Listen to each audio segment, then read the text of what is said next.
Princess Cecelie of Greece and Denmark, born on the 22nd of June, 1911 at Tatoi Palace, near Athens. Cecelie was third daughter of Prince Andrew of Greece and Denmark and Princess Alice of Battenberg.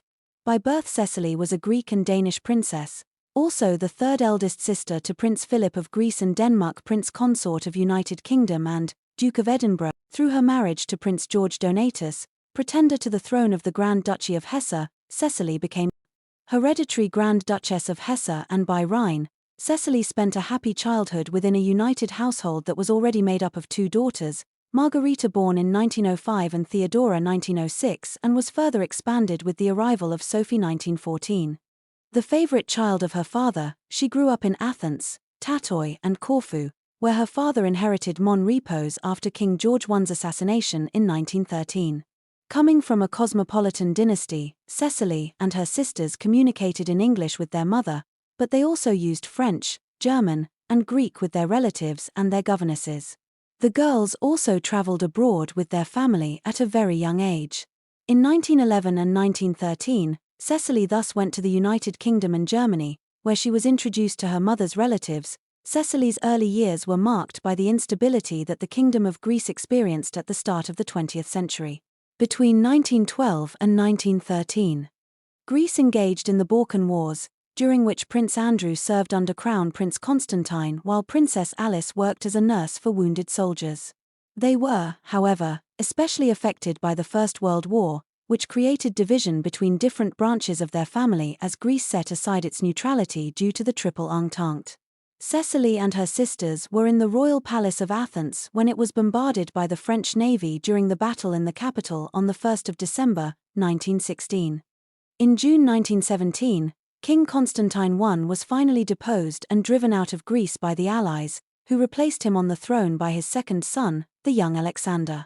15 days later, Cecelie's family was in turn forced into exile in order to remove the possibility of the new monarch being influenced by those close to him. Forced to reside in German-speaking Switzerland, the small group first stayed in a hotel in St. Moritz, before settling in Lucerne, where they lived with uncertainty about their future. Exile was not the only source of concern for the family, however. Following the Russian Revolution in 1917, some of Cecelie's Romanov relatives were murdered in Russia.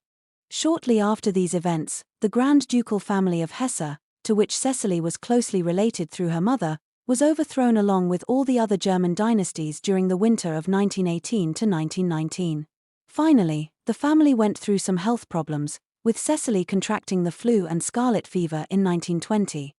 At the beginning of 1919, Cecelie reunited with her paternal grandmother, the Dowager Queen Olga, spared by the Bolsheviks thanks to the diplomatic intervention of the Danes. In the months that followed, Cecelie attended a family reunion with her maternal grandparents, and met her Aunt Louise and Uncle Louis Mountbatten. For Cecelie, who now formed a duo with her younger sister Sophie. Exile was not only synonymous with sadness, it was also an opportunity for long family reunions and walks in the mountains. On the 2nd of October, 1920, King Alexander, cousin of Cecelie, was bitten by a domestic monkey during a walk in Tatoi. Poorly cared for, he contracted sepsis, which prevailed on the 25th of October, without any member of his family being allowed to come to his bedside. The death of the sovereign caused a violent institutional crisis in Greece. Already stuck, since 1919, in a new war against Turkey, Prime Minister Eleftherios Venizelos lost the 1920 Greek legislative election. Humiliated, he retired abroad while a referendum reinstalled Konstantinovna I on the throne. Prince Andrew was received triumphantly in Athens on the 23rd of November, 1920, and his wife and 4 daughters joined him a few days later. Cecelie then returned to live in Corfu with her family. At the same time, Princess Alice found out that she was pregnant again. On the 10th of June, 1921, the family welcomed Philip, 1921 later the Duke of Edinburgh. The joy that surrounded this birth, however, was obscured by the absence of Prince Andrew, who joined the Greek forces in Asia Minor during the occupation of Smyrna. Despite worries about the war, Cecelie and her siblings enjoyed life at Mon Repos, where they received a visit from their maternal grandmother and their Aunt Louise in the spring of 1922. In the park near the palace, built on an ancient cemetery, the princesses devoted themselves to archaeology and discovered some pottery, bronze pieces, and bones. During this period, Cecelie and her sisters also participated, for the first time, in a number of great social events. In March 1921, the princesses attended in Athens the wedding of their cousin Helen to Crown Prince Carol of Romania. In July 1922, they went to the United Kingdom to be bridesmaids at the wedding of their uncle Louis Mountbatten to the wealthy heiress Edwina Ashley, whose beauty fascinated Cecilie. However, the military defeat of Greece against Turkey and the political unrest that it caused disrupted the life of Cecilie and her family. In September 1922, Konstantinovna abdicated in favor of his eldest son, George II. A month later, Prince Andrew was arrested before being tried by a military tribunal, which declared him responsible for the defeat of the Sakaria. Saved from execution by the intervention of foreign chancelleries, the prince was condemned to banishment and cashiering. The prince and his relatives hurriedly left Greece aboard HMS Calypso in early December 1922. After a journey of several weeks, which led them successively to Italy, France, and the United Kingdom, Cecelie, her parents and her siblings settled in St. Cloud in 1923. Settled in a house adjoining that of Princess Marie Bonaparte, the family depended for 7 years on her generosity, and 2 other aunts of Cecelie, first Princess Anastasia and then Lady Louise Mountbatten. Marie Bonaparte financed the studies of her nieces and nephew, while Lady Mountbatten got into the habit of offering her nieces her used clothes. In fact, Cecilie's parents had little income and the children were the regular witnesses to their money problems and their difficulty in maintaining a household. Deprived of their Greek nationality after the proclamation of the Second Hellenic Republic in March 1924, Cecelie and her family received Danish passports from their cousin King Christian X. In St. Cloud, the small group spent a relatively simple life. Cecelie and her siblings continued their studies in private institutions, and, during their free time, their father took them regularly to Paris or to the Bois de Boulogne. He also spent long hours playing tennis with them. Finally, they often saw their cousin Princess Margaret of Denmark, who settled in the Paris region after her marriage to Prince René of Bourbon-Parma. Cecelie and her relatives made frequent stays abroad, and in particular in the United Kingdom. In 1923, the princess was invited to London to be a bridesmaid at the wedding of her aunt Louise Mountbatten to the future Gustav VI Adolf of Sweden. In 1926, she went to Italy for the funeral of her paternal grandmother, Queen Olga. A few weeks later, she returned to spend the summer in Great Britain, with her maternal grandmother, the Dowager Marchioness of Milford Haven, considered by her maternal grandmother as the prettiest of the 4 daughters of Andrew and Alice, although her 2 elder sisters were still single. And the relative poverty of her parents was not unrelated to this situation. Cecilie's family did not give up on finding a good match for her.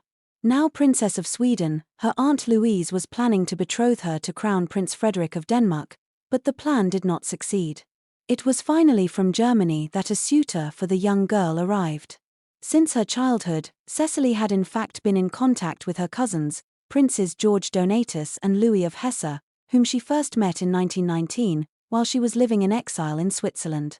The relationship between the princess and George Donatus turned into a romance during the year 1929 and the two were unofficially engaged in early 1930.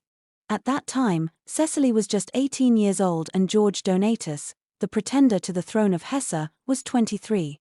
The happiness of the princess was however clouded by the situation of her mother, whose mental health deteriorated sharply after the celebration of her silver wedding anniversary with Prince Andrew, in 1928.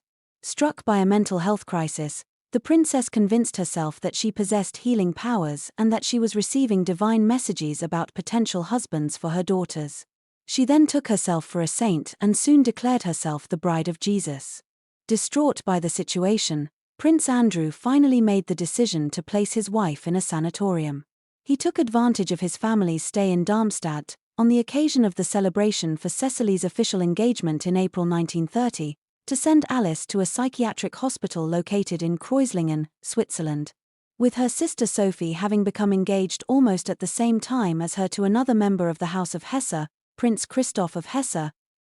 The nuptials of Sophie and Christoph were celebrated at Schloss Hotel Kronberg in Kronberg im Taunus on the 15th of December, 1930.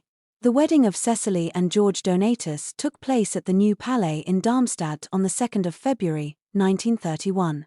To the surprise of the foreign guests, who expected a much colder welcome from a population that had dethroned Grand Duke Ernest Louis in 1918, the wedding aroused the enthusiasm of the people, who gathered in droves to attend the event and cheer their former princely family.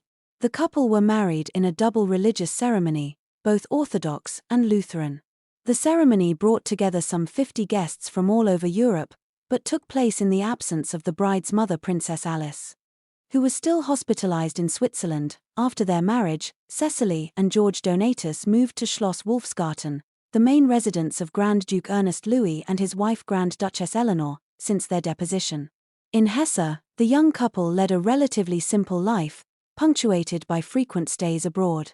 Cecelie was involved in several charitable organizations and became the head of Alice Frauenverein, an association dedicated to women. She also quickly gave birth to 3 children: Prince Ludwig, born the 25th of October, 1931, Prince Alexander, born the 14th of April, 1933, and Princess Johanna of Hesse, born the 20th of September, 1936. Very close to her family, Cecelie was concerned about the situation of her mother, who remained institutionalized until the beginning of 1933. During this period, the relationship between Alice and her children became complicated. Cecelie maintained correspondence with her mother, and visited her once in Kreuzlingen. However, Alice was angry with those close to her for having her institutionalized, and her anger manifested itself in fits of rage, which pushed her, for example, to tear up the photograph that Cecelie sent her after the birth of her first child. Once released from the hospital, Alice made known her desire to stay away from her family, and 4 years passed before she put an end to her voluntary exile. During this period, Cecelie continued, despite everything, to write to her and to send her photos of the family. In December 1936, Alice finally made the decision to reconnect with her family, and it was Cecelie that she got closer to first. Prince Christoph of Hesse, Cecelie's brother-in-law, joined the Nazi Party in 1931 and the SS in 1932. George Donatus and Louis, the 2 sons of the former sovereign, joined the Nazi Party. Following the example of her husband and her brother-in-law, Cecelie joined the party at the same time. While in Germany the establishment of the Nazi regime prevented any plans to restore the monarchy, in Greece the republic collapsed after the putsch of General Georgios Kondylis in November 1935. Reinstalled on the throne by a referendum, George II then lifted the banishment sentence issued against Cecilie's father in 1922. In November 1936, the King of the Hellenes also organized the return of the remains and ashes of members of the Greek royal family who died in exile. This event was the opportunity for Cecelie and her family to return, for the first time, to Greece after 14 years of banishment. In 1937, Cecelie became pregnant again. At the same time, the health of her father-in-law, Grand Duke Ernest Louis, deteriorated sharply. Suffering from lung cancer, the former ruler hoped to live long enough to attend the wedding of his second son, Louis, to Honourable Margaret Campbell Geddes. Scheduled to take place in London on the 23rd of October, 1937, however, the Grand Duke died a fortnight before the ceremony, on the 9th of October, making George Donatus the new head of House of Hesse-Darmstadt. Under these circumstances, the marriage of Prince Louis was postponed to the 20th of November, in order to give his family time to organize the funeral of Ernest Louis, which took place on the 12th of October. With Prince Louis' wedding approaching, Cecelie and her family went to Frankfurt on the 16th of November, 1937 to board a plane of the Belgian company Sabina, which was to take them to London, via a stopover in Ostend where it was planned to pick up 2 other passengers. The small group, which consisted of Cecelie, 8 months pregnant, George Donatus, their 2 sons Ludwig, aged 6, and Alexander, aged 4, and the Dowager Grand Duchess Eleanor, was accompanied by Baron Joachim von Riedesel, chosen by Louis to be his witness, and Alice Hahn. According to Philip Eade, Cecelie hated taking the plane and she always dressed in black when she made a trip like this. The journey started under normal weather conditions, but a thick fog developed as the plane approached the North Sea. Despite the poor visibility, the pilot followed the flight plan and attempted to land at Ostend-Steen Airport. However, during the maneuver, the aircraft struck the chimney of a factory, causing the destruction of a wing and an engine of the aircraft. It then crashed against the roof of a building, before being thrown several meters away and catching fire. The accident caused the immediate death of all passengers, including a newborn baby whom Cecelie seemed to have given birth to during the flight. Despite the death of his family, Prince Louis married Margaret Campbell Geddes, in London, the day after the plane crash.